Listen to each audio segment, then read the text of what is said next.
Magandang araw po sa ating lahat. Narito ang latest weather update ngayong araw ng Sabado, March 9, 2024 hanggang sa susunod na 24 oras. Patuloy na nakakaapekto sa Northern Luzon ang malamig na amihan ngayong araw, samantalang patuloy na magdadala naman ng mainit na panahon ang easterlies sa ating bansa.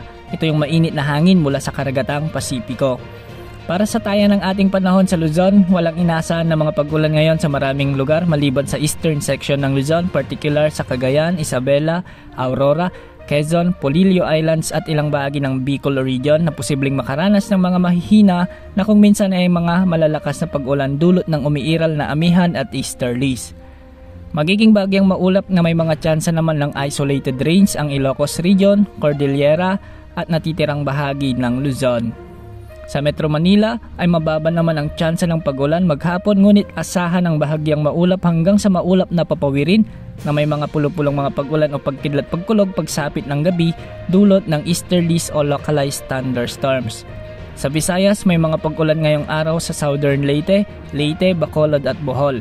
Mag-ingat sa banta ng posibleng pagbaha o pagguho ng lupa dahil sa minsan malalakas na buhos ng ulan dulot ng easterlies o localized thunderstorms. Ang nalalabing bahagi ng Visayas, Palawan kasama ang Calayan Islands at ang Occidental Mindoro ay mababa naman ang tsansa ng pag-ulan ngayon. Sa Mindanao, posible namang may mga maranasang pag-ulan ngayon sa bahagi ng Dapitan at ilang bahagi ng Northern Mindanao, pati na rin sa Eastern Mindanao. Sa natitirang bahagi ng rehiyon ay asahan ang maulap na kalangitan na may kalat-kalat na pag-ulan at pagkidlat pagkulog dulot pa rin ng easterlies. Posible ang flash flood o landslide dahil sa katamtaman hanggang sa kung minsan ay malalakas na pag-ulan sa mga nasabing lugar. Sa ngayon ay malinis ang kalangitan sa paligid ng ating PAR at wala tayong namomonitor na anumang LPA o bagyo na maaring makaapekto sa bansa sa susunod na 3 hanggang 5 araw.